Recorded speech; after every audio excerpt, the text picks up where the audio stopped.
L'aéroport français Roland-Garros sur l'île de la Réunion a été équipé du premier terminal bioclimatique au monde dans une région tropicale.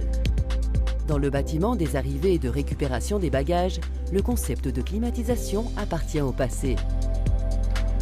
Le terminal, cofinancé par des fonds européens, contribue à renforcer la connectivité de cette région européenne de l'océan Indien et à la décarbonation de l'aéroport. Ce bâtiment consomme grosso modo entre 55 et 60% de moins d'énergie qu'un bâtiment équivalent climatisé. On est passé de 8000 tonnes équivalent CO2 en 2011, aujourd'hui on est à moins de 1000 tonnes. C'est comme une maison, une grande maison créole. Le vent nous arrive de l'est, on va canaliser ce vent en jouant avec ces fameux ventelles qu'on appelle à La Réunion des nacons. Le terminal des arrivées de l'aéroport de La Réunion est un cube de 13 000 m² composé de verre, de métal et de bois qui respire grâce au toit et aux façades et qui est équipé de plus de 800 ventelles, des fenêtres à claire-voie automatisées. Pour moi, l'effet marquant quand on rentre ici, c'est l'effet cathédrale. Ce volume gigantesque que l'on a et cet effet de lumière qu'on appelle à La Réunion dedans-dehors. On est à l'intérieur mais avec de l'espace et un contact direct avec la nature extérieure.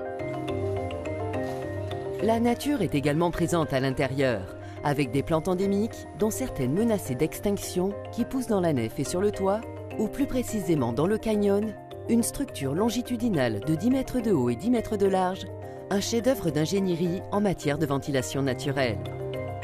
L'élément saillant du projet, c'est le canyon bioclimatique, c'est-à-dire qu'avec le vent qui va s'accélérer en partie haute de la toiture, on va avoir un phénomène d'aspiration qui fait que l'air va rentrer par les façades extérieures et s'extraire sur le canyon. D'avoir 1 mètre seconde de vitesse d'air le long de la peau permet au corps de respirer et d'avoir un ressenti de moins 4 degrés par rapport à la température qu'on peut mesurer avec un thermomètre.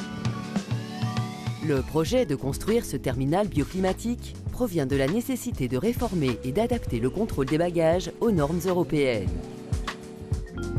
Le projet a un budget total de près de 65 millions d'euros, dont 58% a été financé par la politique de cohésion européenne. En outre, 91% des entreprises ayant participé au chantier étaient des entreprises locales. Le projet a également permis de créer 1 millier d'emplois.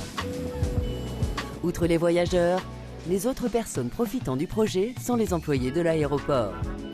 Le comptoir est aéré, il y a de l'espace. On voit aussi la nature. Il y a une paroi qui est transparente et qui permet dès l'arrivée de contempler les paysages de la Réunion et c'est beaucoup plus agréable que là où nous étions auparavant.